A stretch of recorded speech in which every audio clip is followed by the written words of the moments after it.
Hari itu hujan gerimis mengguyur kota Jambi saat aku menerima panggilan dari seorang lelaki bernama Pak Harun.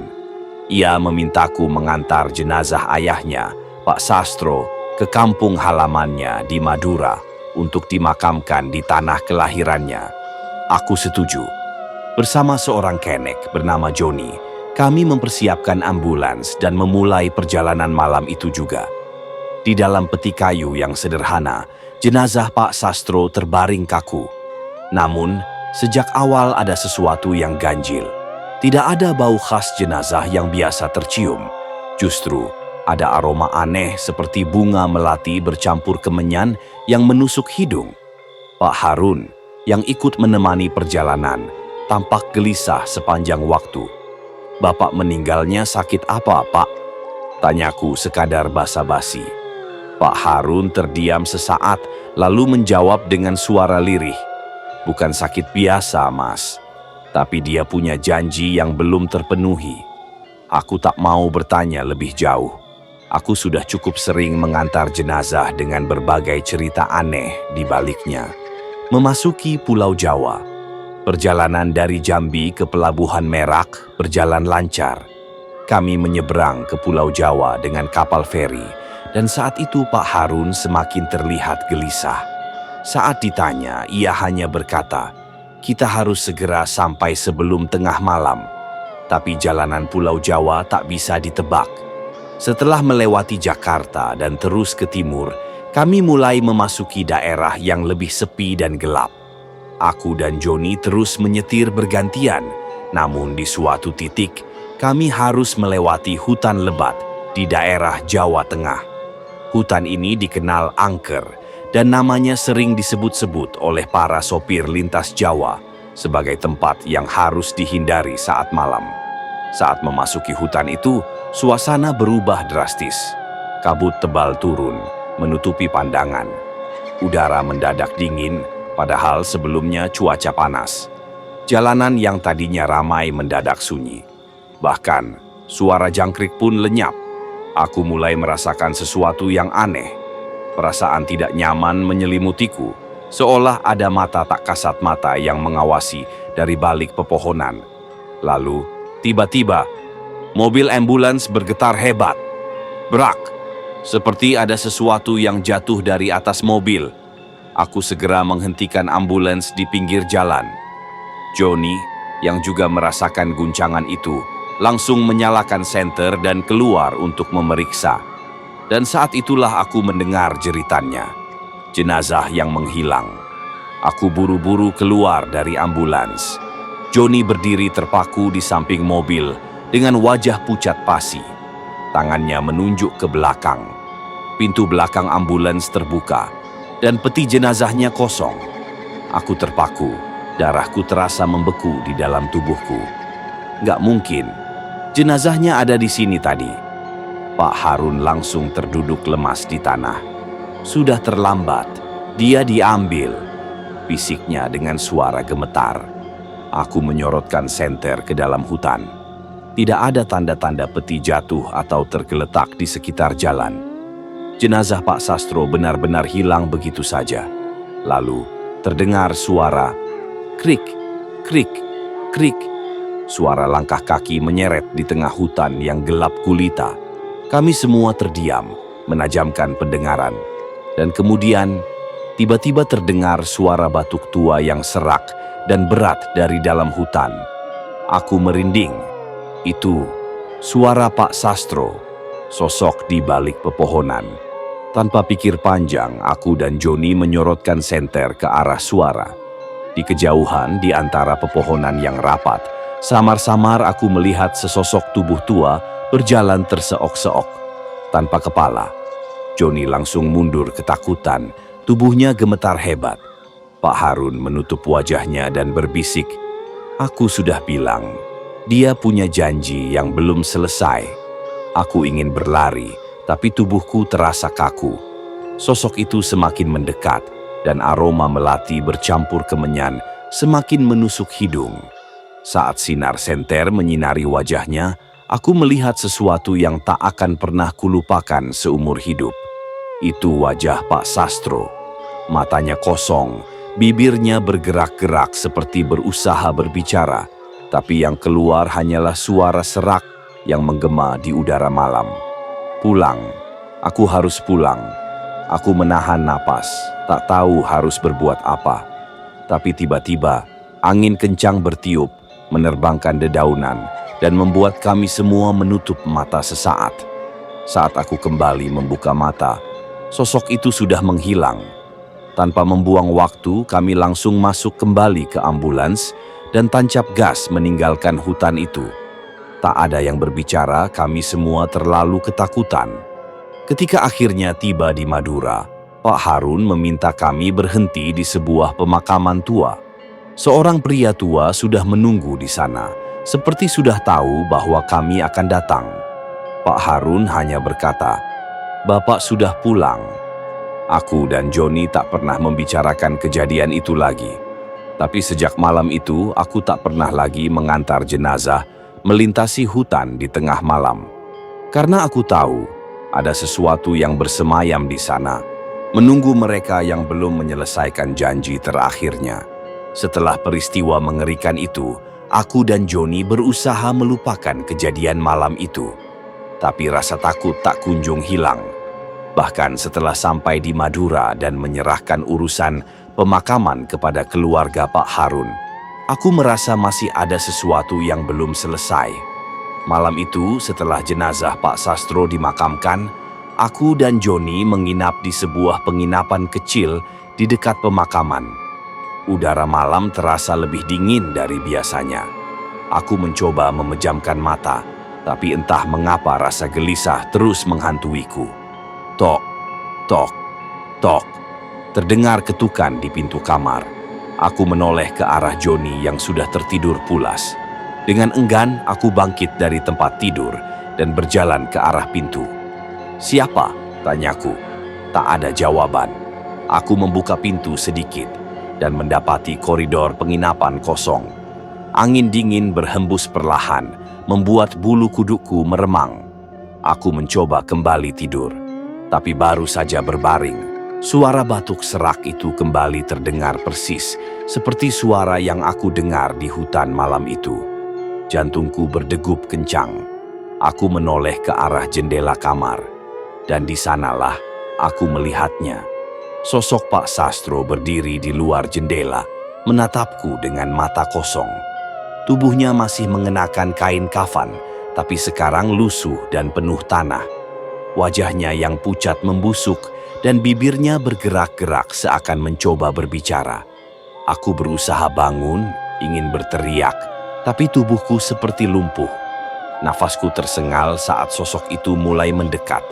Sebuah tangan keriput pucat menempel di kaca jendela. "Aku belum pulang." Suara itu berbisik tepat di telingaku. Seketika tubuhku bisa bergerak kembali, dan aku langsung menoleh ke arah jendela. Sosok itu sudah menghilang. Aku mengusap wajahku, mencoba memastikan bahwa aku tidak sedang bermimpi. Tapi saat aku menoleh ke lantai, ada jejak tanah basah di depan jendela. Aku membangunkan Joni dengan panik. "Bangun, ada sesuatu di luar." Joni mengerang malas, tapi begitu melihat wajahku yang pucat, ia langsung waspada. "Kenapa, Ruth? Mukamu kayak lihat setan." Aku hanya bisa mengangguk sambil menunjuk jendela. Tapi saat kami memeriksanya, jejak tanah itu sudah menghilang. Kematian Pak Harun. Keesokan paginya, kami bergegas menemui Pak Harun untuk berpamitan.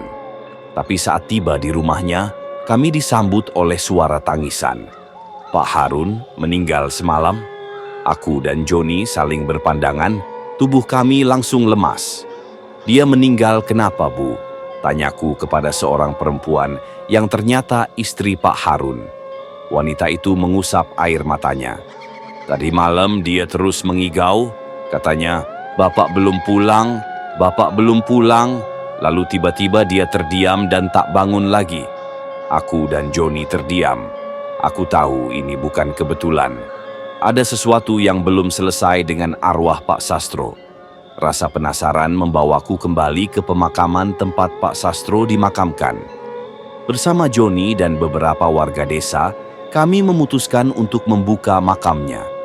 Ketika tanah mulai digali dan peti jenazah terlihat, seorang lelaki tua yang tadi ada di pemakaman, yang sebelumnya aku kira penjaga makam, tiba-tiba berkata dengan suara gemetar, "Aku sudah bilang, dia tak akan pernah bisa tenang."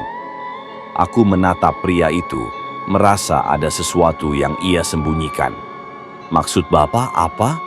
Tapi sebelum dia sempat menjawab, cangkul terakhir menghantam peti kayu.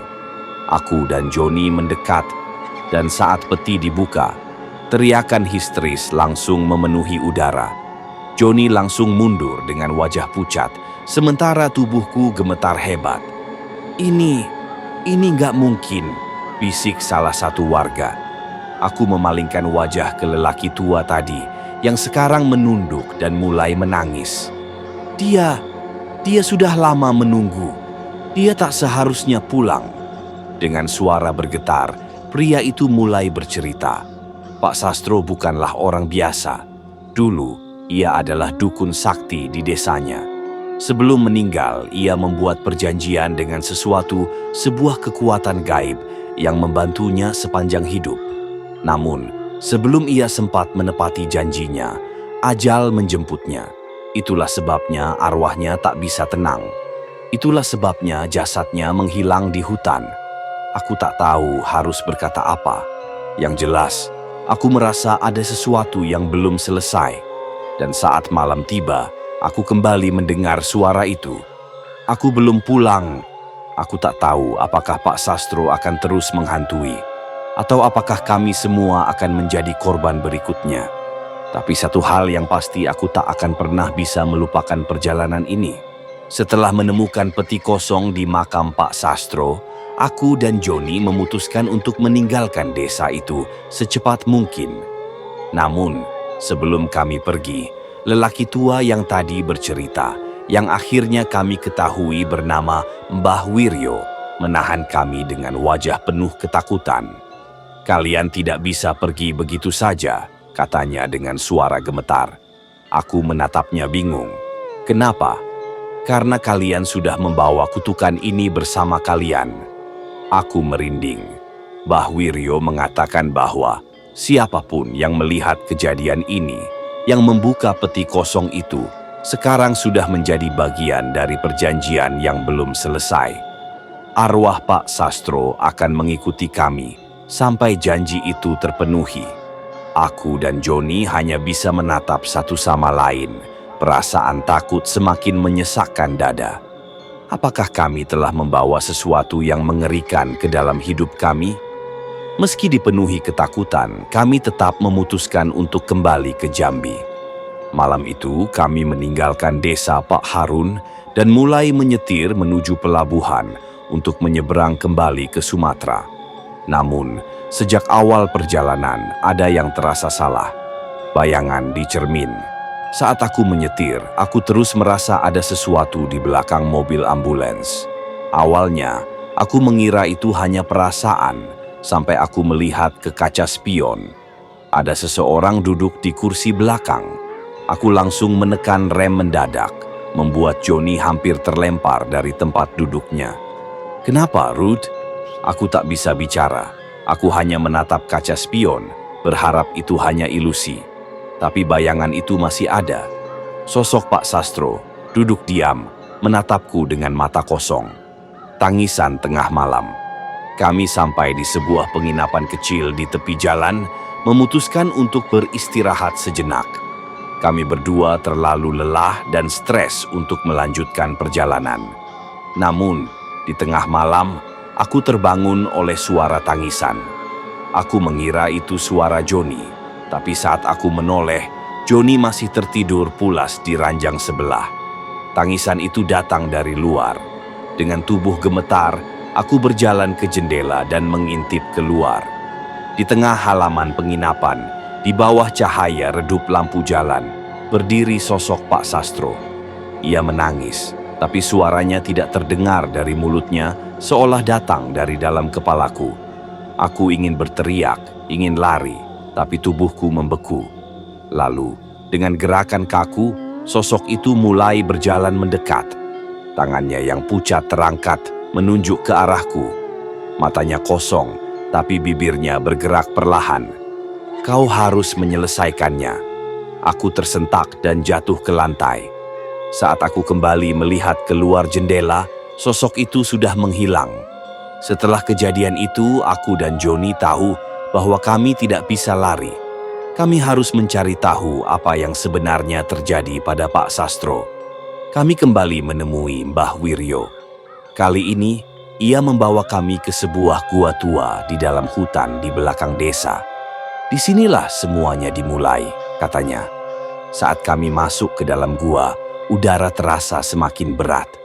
Aroma melati bercampur bau busuk menyengat hidungku. Dan di dalam gua itu, kami menemukan sesuatu yang tak akan pernah kami lupakan. Di tengah gua terdapat sebuah altar batu tua. Di atasnya ada sesajen yang sudah membusuk, dan di dinding gua terdapat ukiran aneh, seperti wajah seseorang yang sedang berteriak. Tiba-tiba, angin berhembus kencang, dan aku mendengar suara berat di belakangku. Aku belum pulang. Aku menoleh dengan napas tertahan. Di ujung gua, sosok Pak Sastro berdiri. Kali ini lebih jelas daripada sebelumnya. Tubuhnya tak lagi membusuk. Ia mengenakan pakaian lusuh, tapi matanya tetap kosong. "Kalian harus membawaku kembali. Aku belum pulang." Aku merasa lututku lemas. Mbah Wiryo menggenggam tanganku erat. "Dia harus dimakamkan di sini. Ini tempat perjanjiannya dulu.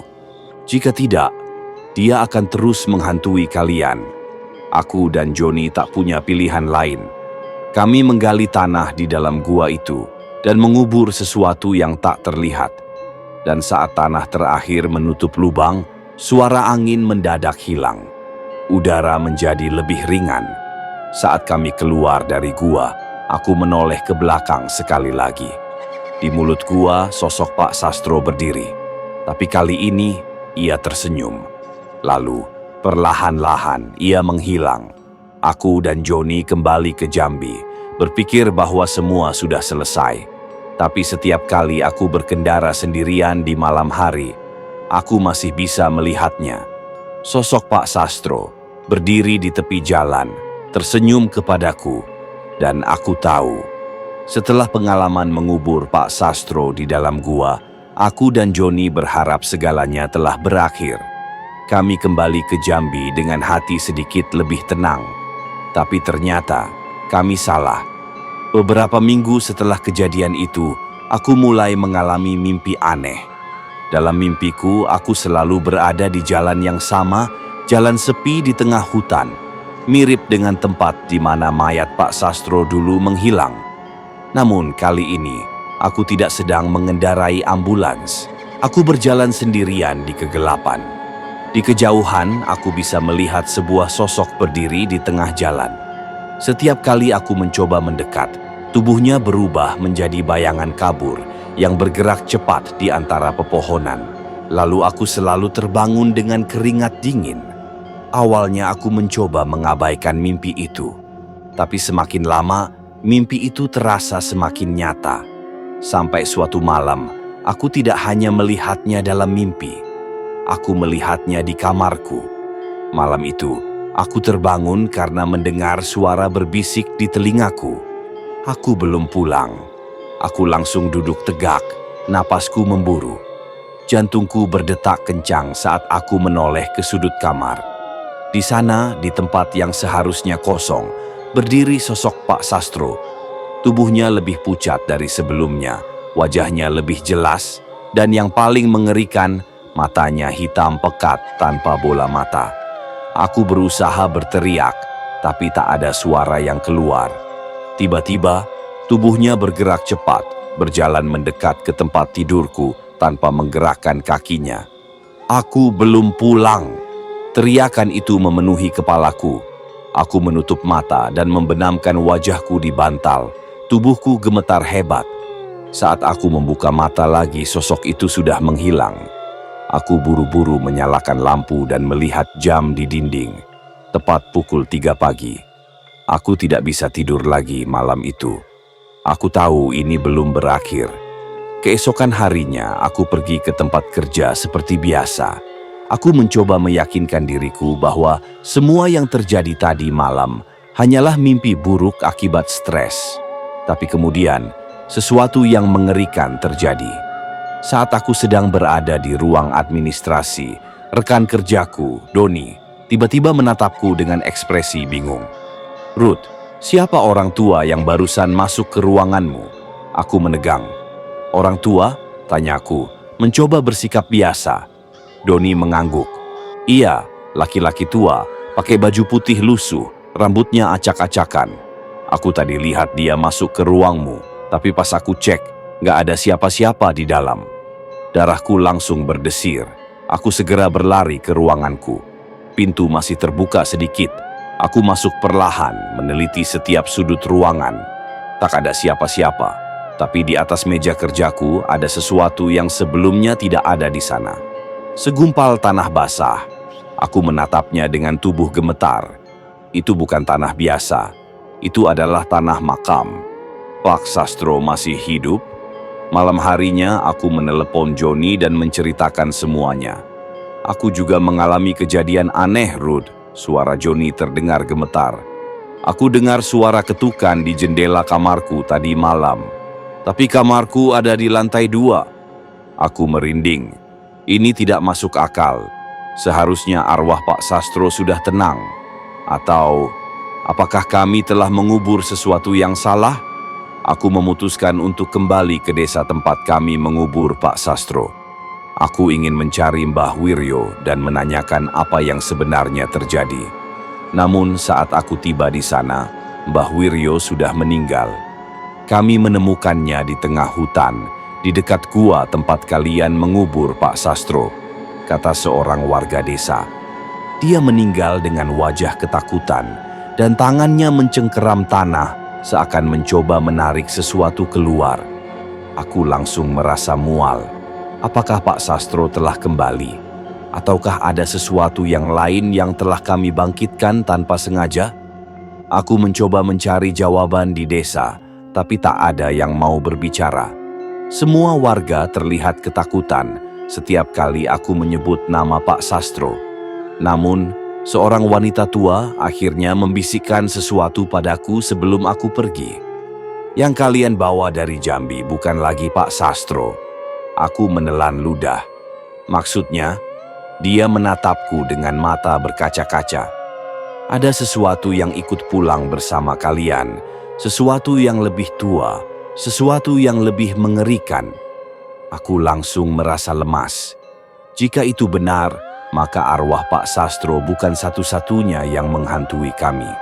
Dan jika kami tidak menemukan cara untuk menghentikannya, mungkin kami akan menjadi korban berikutnya. Malamnya, aku kembali ke Jambi dengan kepala penuh pertanyaan. Saat aku tiba di rumah, aku langsung merasakan sesuatu yang tidak beres.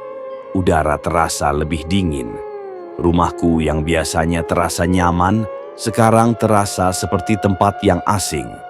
Aku melangkah masuk ke kamar, mencoba menenangkan diri. Tapi saat aku memandang ke cermin, aku melihat sesuatu yang membuat jantungku berhenti berdetak. Di belakangku, berdiri sosok yang mengenakan kain kafan kotor. Ia tidak bergerak. Ia hanya berdiri di sana, tersenyum. Aku menutup mata, berharap itu hanya halusinasi. Tapi ketika aku membuka mata lagi, cermin itu telah pecah dan ada bekas tangan hitam di permukaannya.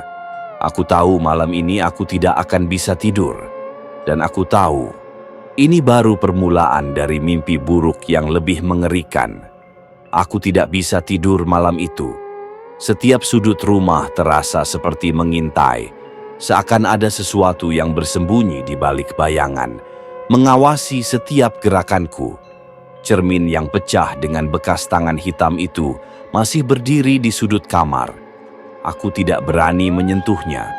Aku duduk di ranjang, mencoba mengatur napas, tapi entah kenapa udara terasa semakin berat. Ruangan menjadi lebih dingin. Lalu, aku mendengar sesuatu. Ketukan, perlahan, berirama. Dari jendela kamarku, tubuhku langsung menegang. Aku tinggal di lantai 2, tidak mungkin ada seseorang di luar jendela. Aku menoleh dengan gerakan lambat. Saat itu juga, ketukan berubah menjadi ketukan keras. Duk, duk, duk. Jantungku berdegup kencang. Aku bisa melihat bayangan samar di balik tirai. Ada sesuatu di luar. Aku ingin lari, tapi kakiku terasa berat. Dengan tangan gemetar, aku mengulurkan tangan untuk membuka tirai perlahan-lahan. Dan di baliknya tidak ada siapa-siapa. Tapi sebelum aku bisa bernapas lega, aku melihatnya. Bayangan hitam berdiri di atap rumah di seberang jalan. Matanya menatap lurus ke arahku. Bibirnya tersenyum lebar, terlalu lebar untuk ukuran manusia. Dan kemudian ia bergerak. Tidak berjalan, tidak melompat, tapi melayang bergerak cepat melintasi atap, mendekat ke rumahku. Aku menjerit dan langsung menutup tirai. Napasku terengah-engah, tubuhku gemetar hebat. Aku mundur ke ranjang, berusaha mengendalikan ketakutan. Tapi kemudian, ketukan terdengar lagi. Tapi kali ini, bukan dari jendela, dari dalam lemari. Pak Sastro atau sesuatu yang lain. Aku tidak tahu berapa lama aku duduk di ranjang, memeluk lututku dengan tubuh menggigil. Aku mencoba meyakinkan diriku bahwa ini hanyalah ilusi, hanya mimpi buruk yang terbawa ke dunia nyata.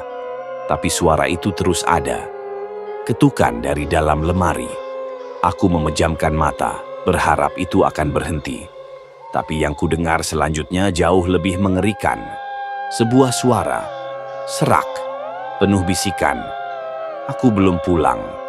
Aku ingin menjerit, ingin lari, tapi tubuhku terlalu kaku karena ketakutan. Lemari di sudut kamar mulai terbuka perlahan. Celah kecil menganga, dan dari dalam kegelapan, aku bisa melihat sesuatu. Sepasang tangan pucat keluar dari dalamnya.